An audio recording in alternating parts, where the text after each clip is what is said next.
The English Talks welcomes you in the poem recitation session, and today our poem is Open Thy Eyes and See Thy God, written by Rabindranath Tagore. But before starting this poem or the explanation of this poem, we must understand the tricky title of this poem. Here, the tricky word is thy. So, first of all, we must understand the meaning of thy. Thy is actually the dialect form of your, like your honor. For example, thy father and thy mother means your father and your mother. So, the meaning of thy is your. And now, stanza wise explanation. Stanza number 1. Leave this chanting and singing and telling of beads. Whom dost thou worship in this lonely dark corner of a temple with doors all shut? Open thine eyes and see thy God is not before thee. Leave this chanting and singing and telling of beads. ਭਜਨ ਕਰਨਾ, ਗੁਣਗਾਨ ਕਰਨਾ ਅਤੇ ਮਾਲਾ ਦੇ ਮੜਕੇ ਫੇਰਨਾ ਛੱਡ ਦਿਓ. Whom does thou worship in this lonely dark corner of a temple with doors all shut? ਸਾਰੇ ਦਰਵਾਜ਼ੇ ਬੰਦ ਕਰਕੇ ਮੰਦਰ ਦੇ ਇਸ ਇਕੱਲੇ ਹਨੇਰੇ ਭਰੇ ਕੋਨੇ ਵਿੱਚ ਬੈਠ ਕੇ ਤੁਸੀਂ ਕਿਸ ਦੀ ਪੂਜਾ ਕਰ ਰਹੇ ਹੋ? Open thine eyes and see thy God is not before you. ਆਪਣੀਆਂ ਅੱਖਾਂ ਖੋਲੋ ਅਤੇ ਵੇਖੋ ਕਿ ਤੁਹਾਡਾ ਭਗਵਾਨ ਤੁਹਾਡੇ ਸਾਹਮਣੇ ਨਹੀਂ ਹੈ. Now, the explanation of question answer related to this stanza. Write the name of the poem and the poet. ਕਵੀ ਤੇ ਕਵਿਤਾ ਦਾ ਨਾਮ ਲਿਖੋ. Poem name is Open Thy Eyes and See Thy God. And the poet name is Rabindranath Tagore. The poet in the stanza asks a question. What is the question? ਇਸ ਸਟਾਂਜਾ ਦੇ ਵਿੱਚ ਕਵੀ ਇੱਕ ਪ੍ਰਸ਼ਨ ਪੁੱਛਦਾ ਹੈ. ਉਹ ਪ੍ਰਸ਼ਨ ਕਿਹੜਾ ਹੈ? The poet asks, ਕਵੀ ਪੁੱਛਦਾ ਹੈ, whom we are worshipping in the lonely dark corner of the temple with doors all shut.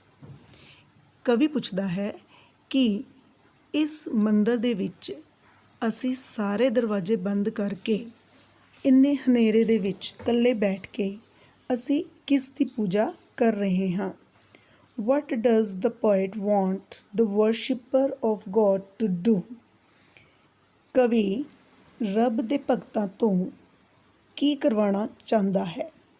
He wants the worshipper to open his eyes. ਉਹ ਚਾਹੁੰਦਾ ਹੈ ਕਿ ਭਗਤ ਜਿਹੜੇ ਹੈ ਉਹ ਆਪਣੀਆਂ ਅੱਖਾਂ ਖੋਲ੍ਹਣ and see ਤੇ ਦੇਖਣ that God whom he is worshipping is not there before him. ਕਿ ਉਹ ਰੱਬ ਜਿਸ ਦੀ ਉਹ ਪੂਜਾ ਕਰ ਰਹੇ ਹਨ ਉਹ ਉਹਨਾਂ ਦੇ ਸਾਹਮਣੇ ਨਹੀਂ ਹੈ. Second stanza is he is there where the tiller is tilling the hard ground. ਭਗਵਾਨ ਉੱਥੇ ਹੈ ਜਿੱਥੇ ਕਿਸਾਨ ਸਖਤ ਜ਼ਮੀਨ ਦੀ ਵਾਹੀ ਕਰ ਰਿਹਾ ਹੈ. And where the pathmaker is breaking stones. ਅਤੇ ਜਿੱਥੇ ਰਸਤਾ ਬਣਾਉਣ ਵਾਲਾ ਮਜ਼ਦੂਰ ਪੱਥਰ ਤੋੜ ਰਿਹਾ ਹੈ. He is with them in sun and in shower. ਉਹ ਧੁੱਪ ਅਤੇ ਬਰਸਾਤ ਵਿੱਚ ਉਹਨਾਂ ਦੇ ਨਾਲ ਹੈ. And his garment is covered with dust. ਅਤੇ ਉਸਦੇ ਕੱਪੜੇ ਮਿੱਟੀ ਨਾਲ ਭਰੇ ਹੋਏ ਹਨ. Put off thy holy mantle and even like him come down on the dusty soil. ਆਪਣਾ ਪਵਿੱਤਰ ਚੋਗਾ ਉਤਾਰ ਦਿਓ ਅਤੇ ਭਗਵਾਨ ਦੀ ਤਰ੍ਹਾਂ ਧੂੜ ਨਾਲ ਭਰੀ ਧਰਤੀ 'ਤੇ ਆ ਜਾਓ. Now, explanation of question answers related to this stanza. Why are his garments covered with dust? ਉਸ ਦੇ ਕੱਪੜੇ ਮਿੱਟੀ ਨਾਲ ਕਿਉਂ ਭਰੇ ਹੋਏ ਸਨ?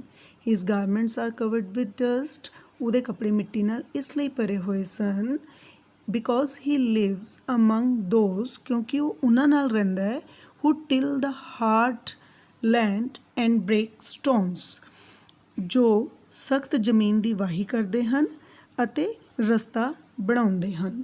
ਵਟ ਇਜ਼ ਦ ਟਿਲਰ ਡੂਇੰਗ? ਮਜ਼ਦੂਰ ਕੀ ਕਰਦਾ ਹੈ? He is tilling the hard land. ਉਹ ਸਖਤ ਜ਼ਮੀਨ ਨੂੰ ਖੋਦਦਾ ਹੈ। What is the path maker doing? ਰਸਤਾ ਬਣਾਉਣ ਵਾਲਾ ਕੀ ਕਰਦਾ ਹੈ? He is breaking stones. ਉਹ ਪੱਥਰਾਂ ਨੂੰ ਤੋੜਦਾ ਹੈ। How does the poet think we can see God? ਕਵੀ ਕੀ ਸੋਚਦਾ ਹੈ ਕਿ ਅਸੀਂ ਰੱਬ ਨੂੰ ਕਿਵੇਂ ਖੁਸ਼ ਕਰ ਸਕਦੇ ਹਾਂ? The poet thinks we can see God working among the poor people. ਕਵੀ ਸੋਚਦਾ ਹੈ ਕਿ ਅਸੀਂ ਗਰੀਬ ਲੋਕਾਂ ਦੇ ਨਾਲ ਕੰਮ ਕਰਕੇ ਰੱਬ ਨੂੰ ਖੁਸ਼ ਕਰ ਸਕਦੇ ਹਾਂ। Such as the tillers and path makers, ਜਿਵੇਂ ਕਿ ਮਜ਼ਦੂਰ ਰਸਤਾ ਬਣਾਉਣ ਵਾਲੇ ਕਰਦੇ ਹਨ। The third stanza is deliverance. Where is this deliverance to be found? Our Master himself has joyfully taken upon him the bonds of creation. He is bound with us all forever.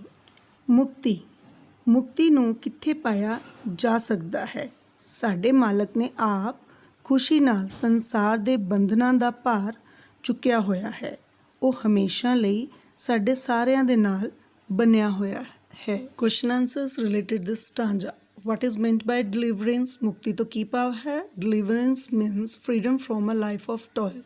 ਜ਼ਿੰਦਗੀ ਦੀ ਜ਼ਿੰਮੇਵਾਰੀਆਂ ਤੋਂ ਆਜ਼ਾਦੀ। Does the poet think of deliverance to be desirable thing? ਕੀ ਕਵੀ ਸੋਚਦਾ ਹੈ ਕਿ ਮੁਕਤੀ ਜਿਹੜੀ ਹੈ ਉਹ ਇੱਕ ਜ਼ਰੂਰੀ ਚੀਜ਼ ਹੈ? The poet doesn't think of deliverance to be desirable thing.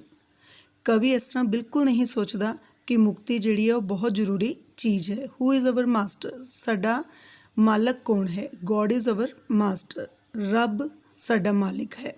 What bond has master taken upon himself? ਰੱਬ ਨੇ ਆਪਣੇ 'ਤੇ ਕਿਹੜੇ ਬੌਂਡਸ ਲਿੱਤੇ ਹਨ? He has taken upon himself the bonds of creation. ਉਹਨਾਂ ਨੇ ਕ੍ਰੀਏਟ ਕਰਨ ਦਾ, ਬਣਾਉਣ ਦਾ, ਚੀਜ਼ਾਂ ਦੀ ਯੋਜਨਾ ਨੂੰ ਬੰਦ ਕਰਨ ਦਾ ਬੌਂਡ ਜਿਹੜਾ ਹੈ ਉਹ ਆਪਣੇ 'ਤੇ ਲਿੱਤਾ ਹੈ। ਜ਼ਿੰਮੇਵਾਰੀ ਜਿਹੜੀ ਹੈ ਉਹ ਆਪਣੇ 'ਤੇ ਲਿੱਤੀ ਹੈ। Now it's time for the central idea of poem, Thine eyes and see thy God. The poet asks his readers to stop indulging his false method of worshipping. ਕਵੀ ਆਪਣੇ ਪਾਠਕਾਂ ਨੂੰ ਕਹਿੰਦਾ ਹੈ ਕਿ ਆਪਣੇ ਆਪ ਨੂੰ ਜ਼ਿੰਮੇਵਾਰੀਆਂ ਤੋਂ ਮੁਕਤ ਕਰਨਾ ਇੱਕ ਗਲਤ ਤਰੀਕਾ ਹੈ ਕਿਸੇ ਵੀ ਪੂਜਾ ਨੂੰ ਜਾਂ ਭਗਤੀ ਨੂੰ ਕਰਨ ਦਾ। That is why the poet tells his readers, ਇਸੀ ਲਈ ਕਵੀ ਆਪਣੇ ਪਾਠਕਾਂ ਨੂੰ ਕਹਿੰਦਾ ਹੈ to concentrate on their work. ਆਪਣੇ ਕੰਮ 'ਤੇ ਧਿਆਨ ਦਿਓ and commit to doing it. ਔਰ ਉਹਨੂੰ ਪੂਰਾ ਕਰਨ ਦਾ ਦ੍ਰਿੜ ਰੱਖੋ, ਨਿਸ਼ਚੇ। Will for that will ensure.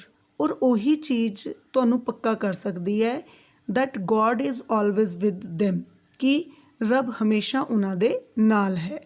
In their good times as well as their bad times. ਉਹਨਾਂ ਦੇ ਅੱਛੇ ਵਕਤ ਔਰ ਬੁਰੇ ਵਕਤ, ਦੋਨੋਂ ਸਮਿਆਂ ਦੇ ਵਿੱਚ ਰੱਬ ਫਿਰ ਹਮੇਸ਼ਾ ਹੀ ਉਸ ਇਨਸਾਨ ਦੇ ਨਾਲ ਰਹਿੰਦਾ ਹੈ ਜਿਹੜਾ ਮਿਹਨਤ ਕਰਕੇ ਆਪਣੀ ਜ਼ਿੰਦਗੀ ਨੂੰ ਬਤੀਤ ਕਰਦਾ ਹੈ, ਨਾ ਕਿ ਸਿਰਫ ਪੂਜਾ ਭਗਤੀ ਜਾਂ ਅੱਖਾਂ ਬੰਦ ਕਰਕੇ ਪਾਠ ਕਰਨ ਵਾਲਿਆਂ ਦੇ ਨਾਲ ਰੱਬ ਹੁੰਦਾ ਹੈ।